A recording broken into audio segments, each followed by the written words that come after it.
육지를 밟는 동시에 요단물이 본 곳으로 도로 흘러 여전히 언덕에 넘쳤더라. 정월 10일에 백성이 요단에 올라와서 여리고 동편 지경 길갈에 진침해 여호수아가 그 요단에서 가져온 12돌을 길갈에 세우고 이스라엘 자손들에게 일러 가로되 9일에 너희 자손이 그 아비에게 묻기를 이 돌은 무슨 뜻이냐 하거든 너희는 자손에게 알게 하여 이르기를 이스라엘이 마른 땅을 밟고 이 요단을 건넜습니다. 너희 하나님 여호와께서 요단물을 너희 앞에 마르게 하사 너희로 건너게 하신 것이 너희 하나님 여호와께서 우리 앞에 홍해를 말리시고 우리로 건너게 하심과 같았나니 다같이요 이런 땅의 모든 백성으로 여호와의 손으로 능하심을 알게 하며 너희로 너희 하나님 여호와를 영원토록 경외하게 하려 하심이라 하라. 아멘. 방금 읽으셨던 여호수아서의 본문을 보게 되면요, 오늘 이스라엘 백성들이 드디어 요단강을 모두 건넜습니다. 지난 목요일부터 묵상을 계속 해오셨던 분은 목요일 날 첫 발을 내딛었는데 3일 만에 드디어 건넜습니다. 3일 동안 묵상하신 분들은 어떤 그림이 그려지셨습니까? 물론 이스라엘로 성지순례를 다녀오신 분들은 요단강이 이랬는데 하면서 이 장면을 한번 연상해 보실 분도 계시겠고요. 또 아니시면 저같이 못 갔다 온 사람들은 상상으로 또 이런 인터넷의 사진들이라든가 또 성경에 나와 있는 이 지도를 보면서 이 저 광경이 어떻겠다라고 한번 상상을 해봤을 줄로 압니다. 이 요단강이 갈릴리 호수에서부터 북에서 남으로 사해까지 쭉 이 줄기를 타고 내려오는데, 여러분들 모두 아시겠지만 모세와 이스라엘 백성들이 홍해를 건넌 거와 같은 비슷한 모습으로, 그것을 기억하게 하는 모습으로 이 물이 끊기고 그리고 마른 땅으로 이스라엘 백성들이 강을 건넜습니다. 그런데 오늘 이 본문에서 굉장히 반복적으로 얘기를 하고 있는 그 단어들이 여러 가지가 있는 중에 마른 땅을 주장하고 있습니다. 홍해를 건넌 그 40여 년 전의 그 이야기 속에서도 마른 땅을 건넌 것을 얘기하고 있고요. 오늘 이 요단강을 건넌 이 시점에서도 마른 땅을 얘기하고 있습니다. 왜 하필 마른 땅일까요? 얼마나 이 물이 멈춰지면서 물이 차곡차곡 그 흘러내려오는 물이 그 멈춰지는 그 광경이 얼마나 참 기이하기도 하고 멋있기도 하고 두렵기도 하고 참 기억에 남을 만한 그런 장면이었을 텐데, 왜 마른 땅에 이렇게 오늘의 본문은 관심을 갖고 있습니다. 그것은 바로 오늘 본문 속에서 이 제사장들이, 언약궤를 맺던 제사장들이 모든 이스라엘 백성들이 다 건너고 4만 명의 군사들도 다 건너고 난 후에 맨 마지막으로 제사장들이 무트로 발을 뗄 때의 그 순간에 바로 본문에 나와 있죠. 육지를 밟는 동시에 요단물이 본 곳으로 도로 흘러 여전히 언덕에 넘쳤더라. 그 순간입니다. 이스라엘 백성들이 하나님의 명령에, 하나님의 인도함에 순종하는 그 순간에는 땅이 말랐다가 다시 물로 채워지는 그 장면이 오늘 우리들에게 보여지고 있습니다. 그것은 바로 하나님이 역사하심의 그 순간 속에 눈에 띄어지는 것만 우리가 바라보고 저 사인을 보고 쫓아가야지 할 때가 많이 있고요.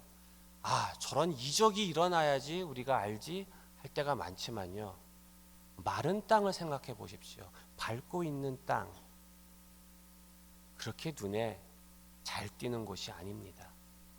당연하게 우리가 딛고 있는 그 곳이지만 우리는 주위를 둘러보면서 땅보다는 여러 다른 것에 관심을 갖기 쉽습니다.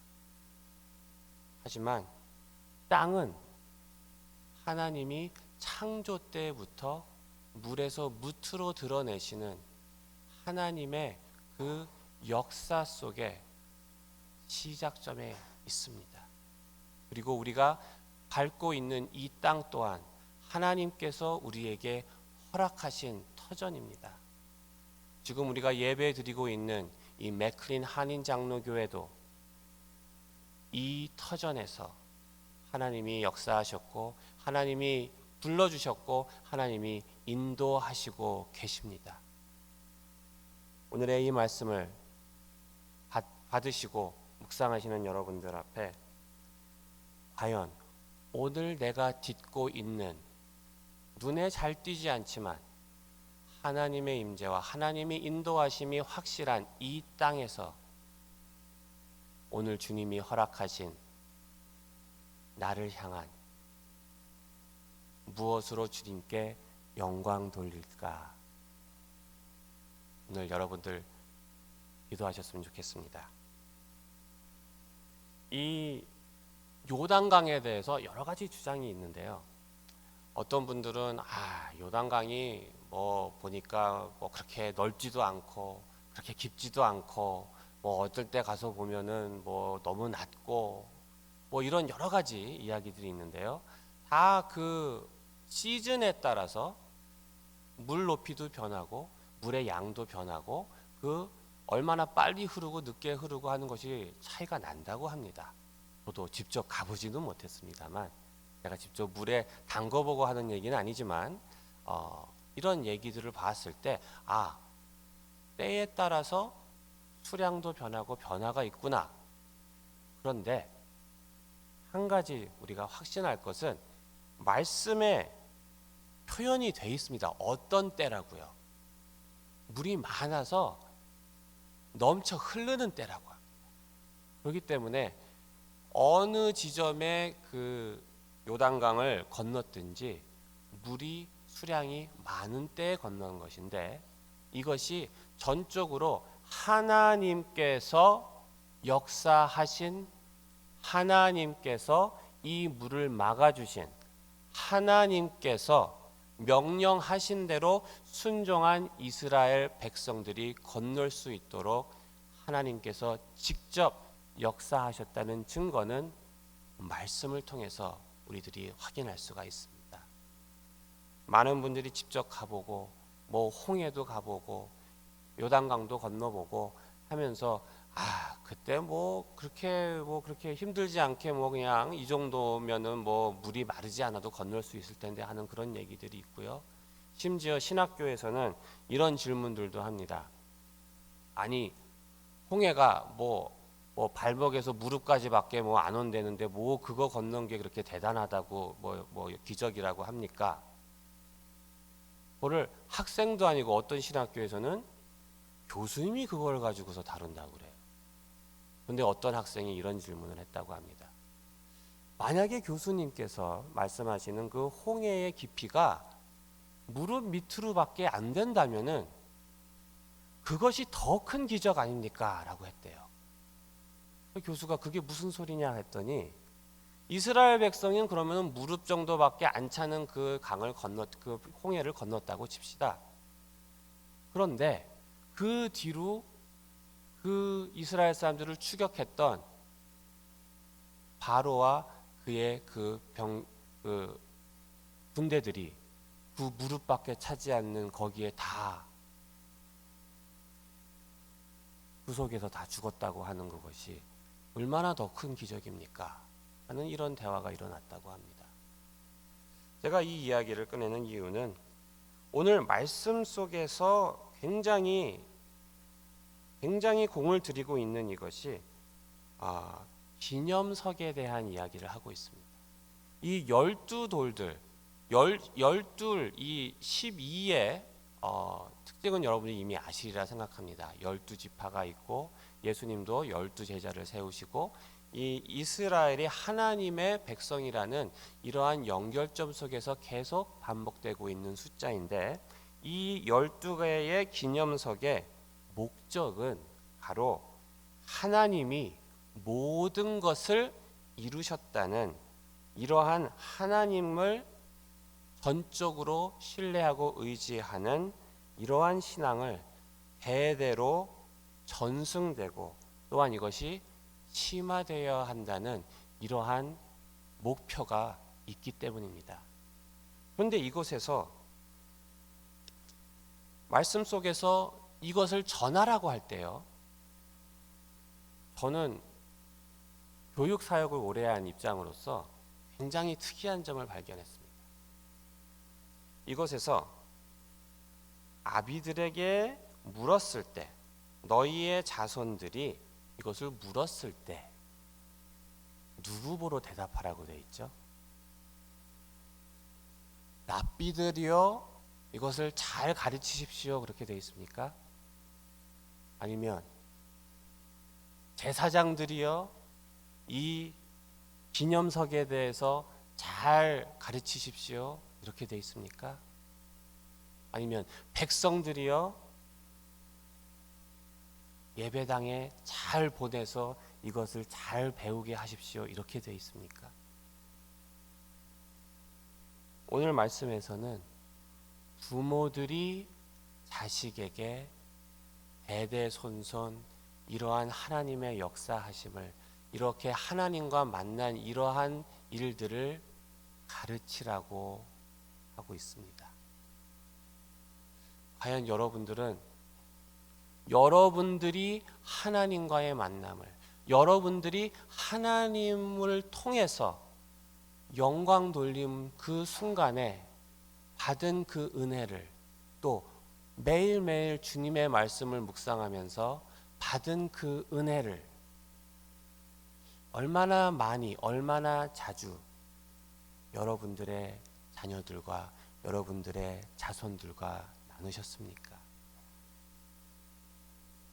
혹시 아직 많이 못 해보셨다면 오늘부터라도 전화 한 통, 텍스트 한 통, 이메일 한 통 시작하시길 바랍니다.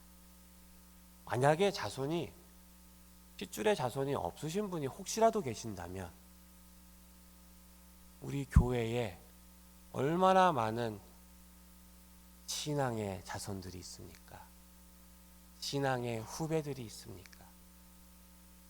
이 아이들에게 이번 한 주간 동안 여러분들이 받은 은혜의 그 말씀을 나눠주시기 바랍니다. 얼마나 다니는 것이 예뻐요. 안아주시고 격려해 주시고 밝게 맞아주시면서, 야, 나는 이번 주 중에 이 말씀으로 난 참 은혜 받았는데 너 한번 집에 가서 한번 읽어봐라. 아니면 여기서 엄마 아빠 기다리는 동안에 여기 성경책 많으니까 너 한번 읽어봐라. 시간이 되시면 같이 읽어주셔도 좋으시고요. 우리가 신앙의 여정을 갈 때에 우리만 가는 것이 아니죠. 우리의 자손들과 같이 갑니다. 마지막으로 오늘 이 마른 땅, 이것을 기억하면서, 기억하라고 하죠.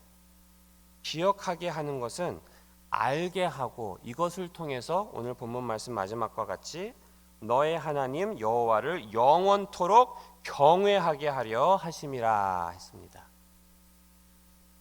기억을 해야 되는데요, 기억을 하려면 되돌아볼 그 분기점이 필요합니다.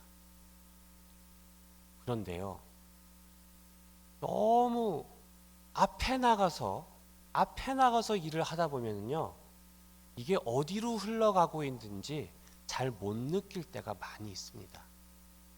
제가 체험한 것 중에는요, 예전에 버지니아 비치에 갔어요.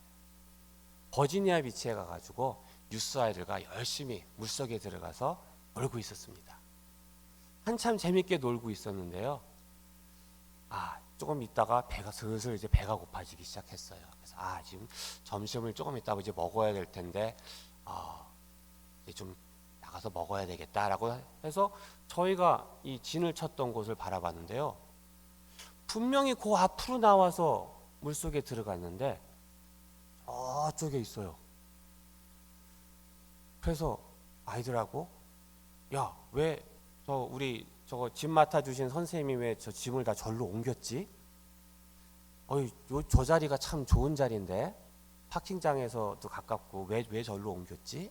그러면서 아이들하고 같이 질문을 하면서 그곳에 갔어요. 그곳에 가서 저희 짐을 맡고 계셨던 물에 같이 안 들어가셨던 선생님에게 아니 오늘 몸이 안 좋아서 물에 안 들어가신다면서 이 많은 짐을 왜 이렇게 옮기셨습니까? 그랬더니 그 선생님이 뭐라고 그랬을까요? 저는 하나도 옮긴 거 없고 저 그 자리에 계속 있었습니다. 그럼 누가 옮겨진 거죠? 물에 들어갔던 저희들이 흘러내려가는 것을 못 느꼈던 것입니다. 그 선생님이 그 자리에 안 계셨더라면 우리가 얼만큼 흘러내려갔는지 전혀 알 수 있는 길이 없었을 것입니다. 왜 뭐가 어디로 없어졌다 그러고 찾아 헤맸겠죠.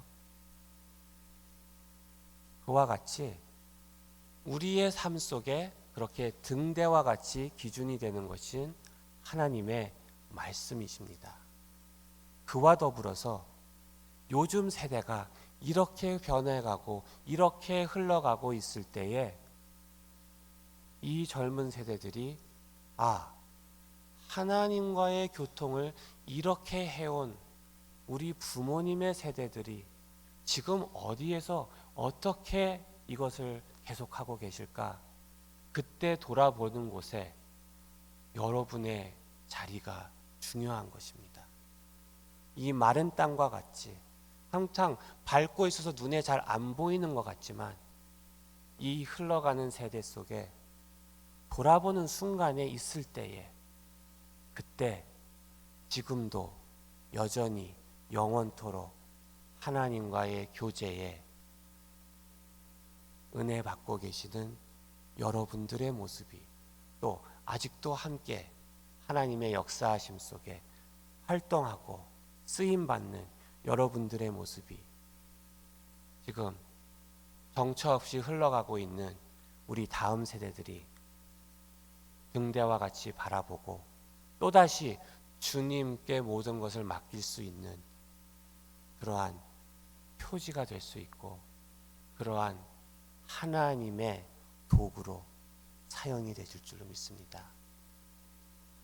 오늘 이 아침도 여호수아서와 같이 하나님의 이 역사하심을 우리의 여정 속에 하나님의 그 모습을 기억하시고 상기시키시며 서로가 서로에게 그 은혜로 반기시고 격려하시고 힘이 되시길 주님의 이름으로 축원합니다.